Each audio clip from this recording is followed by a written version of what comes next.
नमस्कार जय जगन्नाथ शुभ सकाळ आज हूँ अक्टोबर 25 तारिख शनिवार आज प्रथम खबर उच्चशिक्षा मंत्री सूचना राज्य में खूब शीघ्र नियुक्ति पाइबे स्थायी अध्यापक एने प्रक्रिया आरंभ होती उच्चशिक्षा मंत्री ता पूर्व अनुदान प्राप्त कॉलेज रे शिक्षादान करेंगे अवसर प्राप्त अध्यापक 488 और 662 वर्ग सरकारी अनुदान प्राप्त कॉलेज रे शिक्षादान करेंगे आसंता 31 सुधा हिम्स पोर्टाल रे आवेदन कले नियुक्ति मिलिबो से आहुरी कहिसंती जो माने उच्च शिक्षा पोर्टाल हिम्स पोर्टाल रे आसंता 31 तारिख सुधा आवेदन करेंगे सेमानकु नियुक्ति मिलिबो पूर्व सरकार समय राज्य रे कॉलेज मानकर एपरि अचलावस्था सृष्टि होइतिला जाहाकु पूर्ण करिबा पई सरकार प्रक्रिया आरंभ करिसंती परवर्ती खबर राशन कार्डधारी को अधिक 5 केजी चाउल राशन कार्डधारी को मिलिबो अधिक 5 केजी चाउल 19 जिले में परिवार पिछा मिलिबो अधिक 5 केजी चाउल 3 मास पई अधिक 5 केजी चाउल देबा पई निर्देश रहिछि सेप्टेम्बर अक्टोबर और नवेम्बर मास पई चाउल मिलिबो एने 19 जिलार जिलापाल को जोगाण विभाग चिठी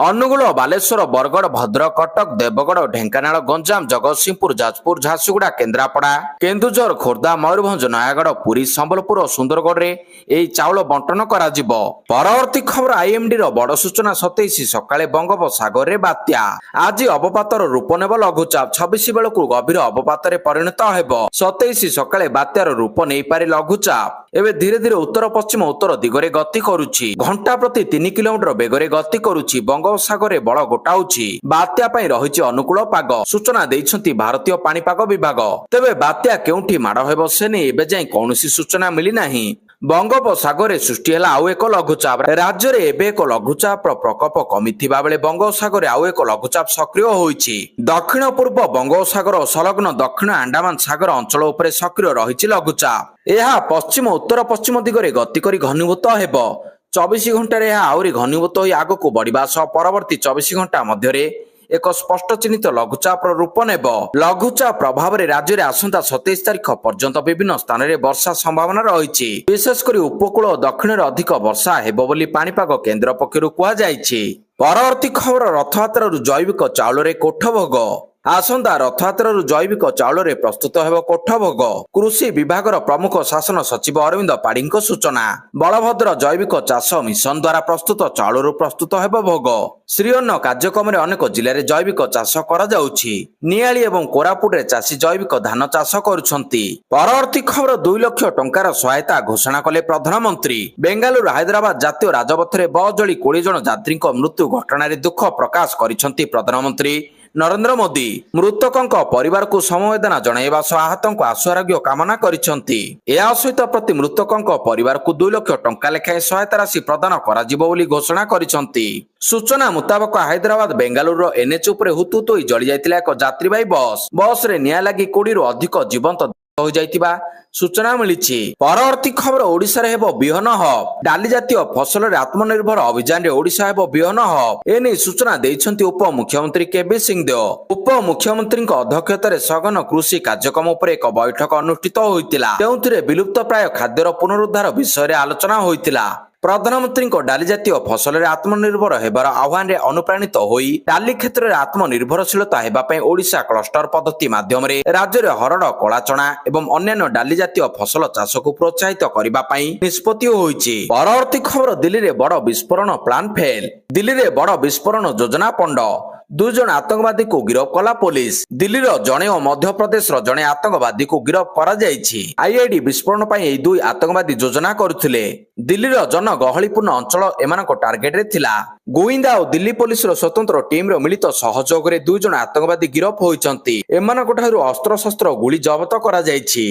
परवर्ती खबर 50,000 अधिक एकर चाष जमी रे हेबा आलू चाष सरकार देबे आलू बिहन ओडिशा को आलू रे आत्मनिर्भर करबा अभियान रे चलित वर्ष चाषी को आगुआ आलू बिहन जोगाई देबा पई उप मुख्यमंत्री केबी सिंहदेव निर्देश दैछंती 50,000 ऊर्ध्व एकर जमी रे प्राय 3 लाख क्विंटाल पाखापाखि आलू बिहन आवश्यक होइताए एवं यह चाषी को आवश्यक अनुसार आगुआ विभाग पक्षरु जोगाई दिया जिवो नवेम्बर मास प्रथम सप्ताह आलू बिहन जोगाण पई विभाग पक्षरु प्रस्तुति करा जायछि आवश्यक मुताबक ब्लॉक अनुसार यार जोगाण करा जिवो यह व्यतीत प्राय 6,000 हेक्टर जमी रे 600 क्विंटाल पियाज चाष 1,000 हेक्टर जमी रे 100 क्विंटाल लंका 300 हेक्टर जमी रे 7500 क्विंटाल रसुण बिहन चाष ପାଇଁ ଯୋଜନା ରହିଛି ଯେଉଁଠି ମଧ୍ୟ ଅଧିକା ବିହନ ଆବଶ୍ୟକ କିମ୍ବା ବିହନ ଅଭାବ ଦେଖାଦିଏ କୃଷି ବିଭାଗ ପକ୍ଷରୁ ଜାରି କରାଯାଇଥିବା ନମ୍ବର 155333 ରେ ଯୋଗାଯୋଗ କିମ୍ବା ନିକଟସ୍ଥ ଉଦ୍ୟାନ କୃଷି ଅଧିକାରୀଙ୍କୁ ଯୋଗାଯୋଗ କରିବା ପାଇଁ ଅନୁରୋଧ କରାଯାଇଛି। ପରବର୍ତ୍ତୀ ଖବର ପାକିସ୍ତାନରେ ଚିକେନ ଠାରୁ ମହଙ୍ଗା ହୋଇଗଲା ଟମାଟୋ। ପାକିସ୍ତାନରେ ଶୋଚନୀୟ ପରିସ୍ଥିତି ଟମାଟୋ ଖାଇବା ଲୋକଙ୍କ ପାଇଁ ସ୍ୱପ୍ନ ପାଲଟି ଯାଇଛି। ଚିକେନ ଠାରୁ ଟମାଟୋ ଦର 2 ଗୁଣ ହୋଇଯାଇଛି। ଅର୍ଥାତ୍ ଲୋକେ ଚିକେନ କିଣିବେ କିନ୍ତୁ ସେଥିରେ ଯଦି ଟମାଟୋ ପାଇବାକୁ ଚାହିଁବେ ତେବେ ସେମାନଙ୍କୁ ଚିକେନ ଠାରୁ 2 ଗୁଣା ଅଧିକ ଦାମ ଦେଇ ଟମାଟୋ କିଣିବାକୁ ପଡିବ। ଦରଦାମ ବୃଦ୍ଧିକୁ ନେଇ ଚିନ୍ତାରେ ପାକିସ୍ତାନୀ ଖାଉଟି ସେବା ଶରୀଫଙ୍କ ପାକିସ୍ତାନରେ ଟମାଟୋ ଭଳି ପନିପରିବା ଏବେ ବିଳାସପୂର୍ଣ୍ଣ ସାମଗ୍ରୀରେ ପରିଣତ ହୋଇଛି। କରାଚି ଇସଲାମାବାଦରୁ ଆରମ୍ଭ କରି ଲାହୋର ପର୍ଯ୍ୟନ୍ତ ଟମାଟୋ ଦର ଆକାଶ ଛୁଆଁ ହୋଇଛି। ଦେଶରେ ପୂର୍ବରୁ ଟମାଟୋ ଶସ୍ତା ନଥିଲା କିନ୍ତୁ 100 ଟଙ୍କାରେ ମିଳୁଥିବା ଏହି ପରିବା ଏବେ ଅହେତୁକ ମହଙ୍ଗା ହୋଇଛି। ସରକାରଙ୍କ ଖରାପ ନୀତି ଯୋଗୁଁ ପରିବା ଦର ଆକାଶ ଛୁଆଁ ହୋଇଯାଇଛି। ତାହା ପାକିସ୍ତାନ ବାସୀଙ୍କ ମୁଣ୍ଡ ଉପରେ ଲଳିତା ବିଡ଼ା ସଦୃଶ୍ୟ ହୋଇଛି। ଏବେ 1 କିଲୋ ଟମାଟୋ ଦର 700 ଟଙ୍କାରେ ବିକ୍ରି ହେଉଛି। ପରବର୍ତ୍ତୀ ଖବର ଆରମ୍ଭ ହେବ ସରକାରୀ ଟ୍ୟାକ୍ସି ସେବା। କେନ୍ଦ୍ର ସରକାର ଭାରତ ଟ୍ୟାକ୍ସି ନାମକ କ୍ୟାବ ସେବା ଆରମ୍ଭ କରିବାକୁ ଯାଉଛନ୍ତି। ଏହା ନଭେମ୍ବରରେ ଦିଲ୍ଲୀରେ ଏକ ପାଇଲଟ ପ୍ରୋଜେକ୍ଟ ଭାବରେ ଆରମ୍ଭ ହେବ ଯେଉଁଥିରେ 650 ଜଣ ଡ୍ରାଇଭର ଅଛନ୍ତି। ଏହା ଦିଲ୍ଲୀ ପରେ ଅନ୍ୟ ରାଜ୍ୟକୁ ବିସ୍ତାରିତ ହେବ। ମହିଳା ଡ୍ରାଇଭରଙ୍କ ସମେତ ଦେଶବ୍ୟାପୀ 5000 ଡ୍ରାଇଭର ଏହି ଯୋଜନାରେ ଯୋଗ ଦେବେ। ଓଲା ଏବଂ ଉବର ଭଳି ଘରୋଇ କମ୍ପାନୀ ଗୁଡ଼ିକ ବର୍ତ୍ତମାନ ଟ୍ୟାକ୍ସି ସେବା କ୍ଷେତ୍ରରେ କାର୍ଯ୍ୟ କରୁଛନ୍ତି। ତଥାପି ସେମାନଙ୍କର ସୁରକ୍ଷା ନେଇ ଅନେକ ସମୟରେ ଚିନ୍ତା ଦେଖାଦେଇଛି ଯାହା ଫଳରେ ସରକାର ଦେଶର ଏକ ସ୍ୱୟଂ ନିରୀକ୍ଷଣ ଟ୍ୟାକ୍ସି ସେବା ଆରମ୍ଭ କରିଛନ୍ତି। କେନ୍ଦ୍ର ସରକାରଙ୍କ ସହଯୋଗ ମନ୍ତ୍ରାଳୟ ଓ ନ୍ୟାସନାଲ ଇ ଗଭର୍ନାନ୍ସ ଡିଭିଜନ ମିଳିତ ଭାବରେ ଏହି ଆପ୍ଲିକେସନ ପ୍ରସ୍ତୁତ କରିଛନ୍ତି। ଏହାକୁ ସହକାର ଟ୍ୟାକ୍ସ କୋଅପରେଟିଭ ଲିମିଟେଡ ପରିଚାଳନା କରିବ। ସରକାର ଏହି ସଂସ୍ଥା ସହ ଚୁକ୍ତି ସ୍ୱାକ୍ଷର କରିଛନ୍ତି। 300 କୋଟିର ପ୍ରାରମ୍ଭିକ ପୁଞ୍ଜିରେ ଏହାକୁ 2025 ଜୁନରେ ପ୍ରତିଷ୍ଠା କରାଯାଇଛି। ଦିଲ୍ଲୀରୁ ନଭେମ୍ବରରୁ ଆରମ୍ଭ ହେବାକୁ ଥିବା ଭାରତ ଟ୍ୟାକ୍ସି 2026 ସମସ୍ତ ମେଟ୍ରୋ ସହରକୁ କଭର କରିବ। ପରବର୍ତ୍ତୀ ଖବର ମିଳିତ ଜାତିସଂଘ ଦିବସରେ ଶୁଭେଚ୍ଛା ଜଣାଇଲେ ମୁଖ୍ୟମନ୍ତ୍ରୀ। 1995 ମସିହାରେ ଜାତିସଂଘ ଚାର୍ଟର କାର୍ଯ୍ୟକାରୀ ହେବାର ବାର୍ଷିକୀକୁ ମନେ ପକାଇବା ପାଇଁ ପ୍ରତିବର୍ଷ ଅକ୍ଟୋବର 24 ତାରିଖକୁ ଜାତିସଂଘ ଦିବସ ଭାବରେ ପାଳନ କରାଯାଉଛି। ଏହି ଅବସରରେ ମୁଖ୍ୟମନ୍ତ୍ରୀ ମୋହନ ଚରଣ ମାଝୀ ଏକ୍ସରେ ପୋଷ୍ଟ କରି ଶୁଭେଚ୍ଛା ଜଣାଇଛନ୍ତି। ମୁଖ୍ୟମନ୍ତ୍ରୀ କହିଛନ୍ତି ମିଳିତ ଜାତିସଂଘ ଦିବସ ଅବସରରେ ଆମେ ବିଶ୍ୱର ଶାନ୍ତି ଏକତା ଏବଂ ସାମୂହିକ ସହଭାଗିତା ପାଇଁ ମିଳିତ ଜାତିସଂଘର 80 ବର୍ଷର ଉଦ୍ୟମ ଓ ପ୍ରୟାସକୁ ସମ୍ମାନ ଓ ଶ୍ରଦ୍ଧାପୂର୍ବକ ସ୍ମରଣ କରୁଛୁ। ପରବର୍ତ୍ତୀ ଖବର ନୂଆପଡ଼ା ପ୍ରଚାର କରିବେ ମୁଖ୍ୟମନ୍ତ୍ରୀ। ଜମୁଛି ନୂଆପଡ଼ା ଉପନିର୍ବାଚନ ପ୍ରଚାର। ସରିଛି ଯାଞ୍ଚ ପ୍ରକ୍ରିୟା। 14 ପ୍ରାର୍ଥୀଙ୍କ ମଧ୍ୟରୁ କିଏ ପ୍ରତ୍ୟାହାର କରିବେ କିଏ ଲଢିବେ ତାକୁ ନେଇ ଚାଲିଛି ଅଙ୍କ କଷା। 3 ରାଜନୈତିକ ଦଳ କିନ୍ତୁ ପ୍ରଚାରରେ ବ୍ୟସ୍ତ। ସେପଟେ 2-3 ଦିନ ଭିତରେ ଯିବେ ମୁଖ୍ୟମନ୍ତ୍ରୀ। ଖୁବ୍ ଶୀଘ୍ର ପ୍ରଚାର ମଇଦାନକୁ ଓହ୍ଲାଇବେ ମୁଖ୍ୟମନ୍ତ୍ରୀ ମୋହନ ମାଝୀ। ପରବର୍ତ୍ତୀ ଖବର ଛଟ ପର୍ବ ନେଇ ପ୍ରଧାନମନ୍ତ୍ରୀଙ୍କ ଖାସ ଅପିଲ। ଦେଶବ୍ୟାପୀ ଲୋକଙ୍କ ଆସ୍ଥା ଓ ବିଶ୍ୱର ମହାନ ପର୍ବ ଛଟ ପୂଜା ପାଇଁ ପ୍ରସ୍ତୁତି ଜୋରସୋରରେ ଚାଲିଛି। ଏହି ପରିପ୍ରେକ୍ଷୀରେ ପ୍ରଧାନମନ୍ତ୍ରୀ ମୋଦି ସୋସିଆଲ ମିଡିଆ ପ୍ଲାଟଫର୍ମ ଏକ୍ସରେ ଏକ ଭାବପ୍ରବଣ ବାର୍ତ୍ତା ସେୟାର କରି ଦେଶବାସୀଙ୍କୁ ଏକ ବିଶେଷ ନିବେଦନ କରିଛନ୍ତି।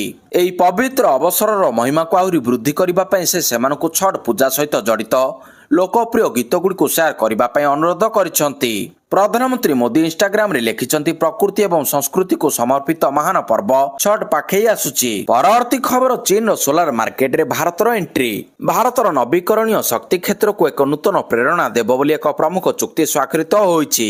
ଏକ କମ୍ପାନୀ ଆଇନକ୍ସ ସୋଲାର ଏକ ଅଗ୍ରଣୀ ଚୀନ ସୌରଶକ୍ତି କମ୍ପାନୀ ଲଙ୍ଗି ଗ୍ରୀନ ଏନର୍ଜି ଟେକ୍ନୋଲୋଜି ସହିତ ପ୍ରାୟ 7000 କୋଟି ଟଙ୍କା ମୂଲ୍ୟର ଏକ ଚୁକ୍ତି ସ୍ୱାକ୍ଷର କରିଛି। ଏହି ଚୁକ୍ତି ମୁତାବକ ଆଇନକ୍ସ ସୋଲାର ଆଗାମୀ 3 ବର୍ଷ ମଧ୍ୟରେ ଲଙ୍ଗିକୁ 5 ଗିଗାୱାଟ ସୌର ମଡେଲ ଯୋଗାଇ ଦେବ। ଏହି ଚୁକ୍ତି କେବଳ ଭାରତର ସୌର ଶିଳ୍ପ ପାଇଁ ଏକ ପ୍ରମୁଖ ମାଇଲଖୁଣ୍ଟ ନୁହେଁ ବରଂ ଏହା ମଧ୍ୟ ସୂଚିତ କରେ ଯେ ବିଶ୍ୱ ଭାରତର ବର୍ଦ୍ଧିତ ଉତ୍ପାଦନ କ୍ଷମତା ଉପରେ ବିଶ୍ୱାସ କରିବା ପାଇଁ ଆରମ୍ଭ କରିଛି ଯେଉଁଥିରେ ଚୀନ ଭଳି ଦେଶ ମଧ୍ୟ ସାମିଲ ଅଛନ୍ତି। ପରବର୍ତ୍ତୀ ଖବର ବକେୟା ପ୍ରାପ୍ୟକୁ ନେଇ ମିଶୋ ଆମଜନ ମୁହାଁମୁହିଁ। ଇ କମର୍ସ କମ୍ପାନୀ ମିଶୋ ପାଇଁ ଅଡୁଆ ପରିସ୍ଥିତି ସୃଷ୍ଟି ହୋଇଛି। କ୍ଲାଉଡ ସର୍ଭିସକୁ ନେଇ ମୁହାଁମୁହିଁ ହୋଇଛନ୍ତି ମିଶୋ ଏବଂ ଆମଜନ। କ୍ଲାଉଡ ସର୍ଭିସ ଦେୟ ପୈଠ ନ କରିବାରୁ ମିଶୋ ବିରୋଧରେ ଆଇନଗତ ପଦକ୍ଷେପ ନେଇଛି ଆମଜନ ୱେବ ସର୍ଭିସେସ। ମିଶୋ ପକ୍ଷରୁ ଆମଜନକୁ 187 କୋଟି ଟଙ୍କାର ବକେୟା ପ୍ରାପ୍ତି ଦିଆଯାଉ ନଥିବାରୁ ଆମଜନ ୱେବ ସର୍ଭିସେସ ମିଶୋକୁ କାଠଗଡକୁ ଟାଣିଛି। ମିଶୋ ପକ୍ଷରୁ ଆମଜନକୁ 187 କୋଟି 45 ଲକ୍ଷ ଟଙ୍କାର ବକେୟା ପ୍ରଦାନ ପାଇଁ ଦାବି କରାଯାଇଛି ଯେଉଁଥିରେ ଖର୍ଚ୍ଚ ପ୍ରତିବନ୍ଧତାର କମ୍ ରାଶି ପୈଠ ଦୀର୍ଘକାଳୀନ ସେବା ଶୁଳ୍କ ପୈଠ ଉପରେ ସୁଧ ଏବଂ ମଧ୍ୟସ୍ଥତା ବାବଦରେ ଖର୍ଚ୍ଚ ସାମିଲ ରହିଛି। ପରବର୍ତ୍ତୀ ଖବର ସମସ୍ତିପୁରରୁ ବିହାର ଲଢେଇର ରଣହୁଙ୍କାର ଭରିଲେ ପ୍ରଧାନମନ୍ତ୍ରୀ ମୋଦି। ଆରଜେଡିକୁ କଲେ କଡା ଟାର୍ଗେଟ। ପ୍ରଧାନମନ୍ତ୍ରୀ ନରେନ୍ଦ୍ର ମୋଦି ବିହାର ସମସ୍ତିପୁରର ଜିଲ୍ଲାରେ ବିଧାନସଭା ନିର୍ବାଚନ ପାଇଁ ଏନଡିଏର ପ୍ରଚାର ଆରମ୍ଭ କରିଛନ୍ତି। प्रधानमंत्री मोदी समस्तीपुर रे एक विशाल निर्वाचन रैली को संबोधित करथिले। प्रधानमंत्री मोदी को ई रैली बिहार राजनीति सामाजिक न्यायर प्रतीक कर्पूरी ठाकुर जन्मस्थान कर्पूरी ग्राम निकट अनुष्ठित होइतिला। समस्तीपुर रैली पूर्व प्रधानमंत्री मोदी लालू प्रसाद यादव को शासन को जंगलराज बोली दोहराइथिले। प्रधानमंत्री मोदी बिहार मुख्य विरोधी दल राष्ट्रीय जनता दल आरजेडी को कड़ा टार्गेट करिसंती। परवर्ती खबर मत्स्यजीवी को समुद्र मना विरल कईछक सुरक्षा पे नवेम्बर 1 कटकणा।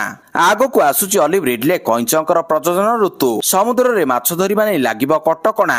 आसंता नवेम्बर 1 तारिख रु मे मास 31 तारिख पर्यंत मत्स्यजीवी मानकू समुद्र मना।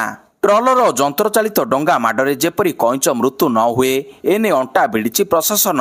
ऑलिव रिडले सुरक्षा ପାଇଁ पुरी देवी नदी और केलुणी नदी मुहाण 5 किलोमीटर पर्यंत निषेधांचल घोषणा करा जायछि। एही अंचल रे कौनसी डंगा ट्रलर आदि चलाचल ପାଇଁ अनुमति दिया जाय नाही। समुद्र कूलरू 20 किलोमीटर पर्यंत ट्रलर चलाचल संपूर्ण निषिद्ध करा जायछि। परवर्ती खबर विश्वकप रु ओहरी गला पाकिस्तान। भारत रे नवेम्बर डिसेम्बर हेबाकु थिबा जूनियर हॉकी विश्वकप रु ओहरी जायछि पाकिस्तान। पाकिस्तान हॉकी महासंघ पीएचएफ यार निष्पत्ति संपर्क में अंतर्जातीय हॉकी महासंघ एफआईएच अवगत कराइछि। एफआईएच पक्षरु शुक्रवार ई विषय स्पष्ट कर दिया जायछि। नवेम्बर 28 रु डिसेम्बर 10 पर्यंत चेन्नई और मदुराई रे हेबाकु थिबा इवेंट रे पाकिस्तान बदल रे केउ दल खेलिबो ताहा शीघ्र घोषणा करा जिवो बोली एफआईएच कहिछि। परवर्ती खबर कलामंडल कार्य समीक्षा कले मुख्यमंत्री। 173 कोटी व्यय निर्माण होउछि राज्यर सर्वबृहत प्रेक्षालय।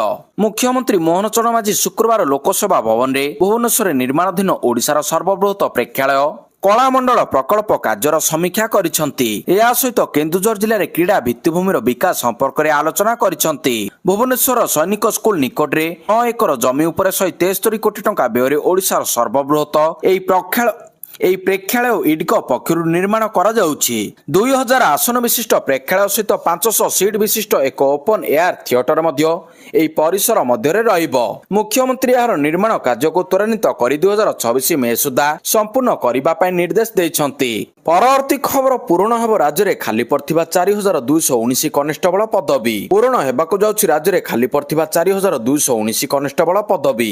पूर्ण हेबो राज्य रे खाली पड़थिबा 4219 कनेस्टेबल पदवी। सीधासड़क नियुक्त हेबे 4219 पुलिस कनेस्टेबल। राज्य पुलिस मुख्यालयर प्रस्ताव को सरकार अनुमोदन। पुलिस डीजी को चिठी लिखि जणाइला गृह विभाग। आवश्यक नियमावली पालन करी सीधा नियुक्ति दियाजिबो। साधारण प्रशासन विभाग एसओपी पालन करिबा पय निर्देश रहिछि। परवर्ती खबर आसिला खुशी खबर कमिला सुना दर। आगो विवाह बजार आसुथिबा बेले ग्राहकंक पय खुशी खबर। आकाश छुआ पालटिथिबा सुना और रूपा दर सामान्य ह्रास पाइथिबा देखिबाकू मिलिछि। शुक्रवार सकाळ तुलन संध्या सुधा सुना एवं रूपा मूल्य ह्रास पाइछि। विश्व एवं एशिया बाजार में मध्य यह ह्रास स्पष्ट होइछि। इंडियन बुलियन एवं ज्वेलरी एसोसिएशन अनुसार अक्टोबर 23 संध्या तुलन में 24 तारिख संध्या 5टारे 24 कैरेट सुना मूल्य प्राय 2000 टंका ह्रास पाई 10 ग्राम पिछा 1,21,508 पहुंची। परवर्ती खबर 302 जन ओडिया युवक युवती को मिलिला केंद्र सरकार चाकरी। प्रधानमंत्री नरेंद्र मोदी देशव्यापी आयोजित रोजगार मेला कार्यक्रम को आभासी माध्यम संबोधित करने सहित 51,000 अधिक युवक युवती को सरकारी चाकरी नियुक्ति पत्र बांटी। एही क्रम में भुवनेश्वर स्थित रेल ऑडिटोरियम रे आयोजित राज्य स्तरीय रोजगार मेला कार्यक्रम केंद्र जनजाति व्यापार मंत्री जुएल ओराम मुख्य अतिथि भाव में जोगदे 302 जन युवक युवती को नियुक्ति पत्र वितरण करिसंती। नवनियुक्त प्रार्थी को भारतीय डाक विभाग रेलवे राष्ट्रायत्त बैंक केंद्रीय जीएसटी सीआरपीएफ भुवनेश्वर एम्स आदि विभाग प्रतिष्ठान में नियुक्ति मिली। एही अवसर में प्रधानमंत्री अभिभाषण आभासी प्रसारण करा जायतिला। परवर्ती खबर भुवनेश्वर नुआ हैदराबाद स्वतंत्र ट्रेन संप्रसारण। उत्तम यात्रा सुविधा जारी रखिबा एवं पार्वण ऋतु में वर्धित यात्री चाहिदा पूरण करिबा पई भारतीय रेलवे हैदराबाद भुवनेश्वर नुआ हैदराबाद साप्ताहिक स्वतंत्र ट्रेन सेवा को पूर्व सूचित समय रहणी एवं संरचना सहित संप्रसारण करिबा पई निष्पत्ति नेइछि। परवर्ती खबर नवेम्बर 5 रु 14 पर्यंत कुआखाई नदी पठारे हेबो भुवनेश्वर बालीजात्रा महोत्सव। विगत वर्ष मानक भली चलित वर्ष भुवनेश्वर बालीजात्रा महोत्सव नवेम्बर 5 रु 14 तारिख पर्यंत अनुष्ठित हेबो। एने एक प्रस्तुति बैठक शुक्रवार भुवनेश्वर अतिरिक्त जिलापाल रुद्र नारायण महांती अध्यक्षतार स्थानीय सर्किट हाउस ठारे अनुष्ठित हो जायछि। भुवनेश्वर बालीजात्रा महोत्सव कमिटी एवं जिला प्रशासन मिलित सहयोग रे कुआखाई नदी पठारे आयोजित हेबाकु थिबा महोत्सवर विभिन्न रूपरेख संपर्क में आलोचना करा जायछि। एही महोत्सव को सफल करबा निमंते प्रशासन पक्षरु समस्त सहयोग प्रदान करा जिवो। ପରବର୍ତ୍ତୀ ଖବର କଟକ କାଳୀପୂଜା ଭସାଣରେ ଉତ୍ତେଜନା। କଟକ କାଳୀପୂଜା ଭସାଣରେ ଉତ୍ତେଜନା ପ୍ରକାଶ ପାଇଛି। ଶୁକ୍ରବାର ରାତିରେ ଭସାଣ ଶୋଭାଯାତ୍ରା ସମୟରେ ଏହି ଘଟଣା ଘଟିଥିବା ସୂଚନା ରହିଛି। ଖବର ଅନୁସାରେ ବାଖରାବାଦ ପୂଜା କମିଟିର 2 ସଦସ୍ୟଙ୍କୁ ପୋଲିସ ମାଡ଼ ମାରିଥିବା ଅଭିଯୋଗ ହୋଇଛି। ଏହାକୁ ନେଇ ଉତ୍ତେଜନା ପ୍ରକାଶ ପାଇଛି। ଚାନ୍ଦିନୀ ଚୌକ ଛକରେ ଏହି ଘଟଣା ଘଟିଛି। ପରବର୍ତ୍ତୀ ଖବର ବିଶିଷ୍ଟ କବି ରାଜେନ୍ଦ୍ର କିଶୋର ପଣ୍ଡାଙ୍କ ବିୟୋଗରେ ମୁଖ୍ୟମନ୍ତ୍ରୀ କ୍ରୀଡ଼ା ମନ୍ତ୍ରୀଙ୍କ ଶୋକ।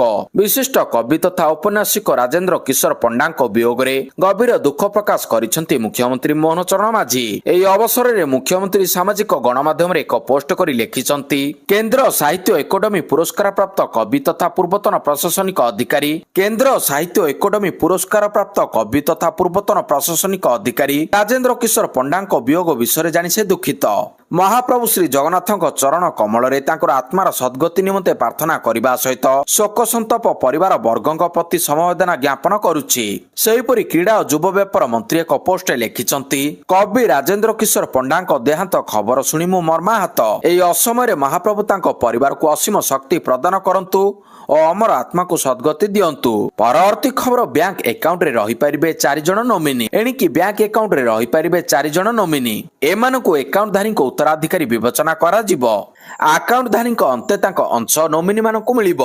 ସରକାରଙ୍କ ପକ୍ଷରୁ ବ୍ୟାଙ୍କିଂ ସିଷ୍ଟମରେ କ୍ଲେମ କରିବା ପାଇଁ ଏଭଳି ସମାନ ଏବଂ ସହଜ ବ୍ୟବସ୍ଥା ଆଣିଛନ୍ତି। ସରକାରଙ୍କ ଏହି ନୂତନ ସୁବିଧାର ଲାଭ ମିଳିବ ଗ୍ରାହକମାନଙ୍କୁ।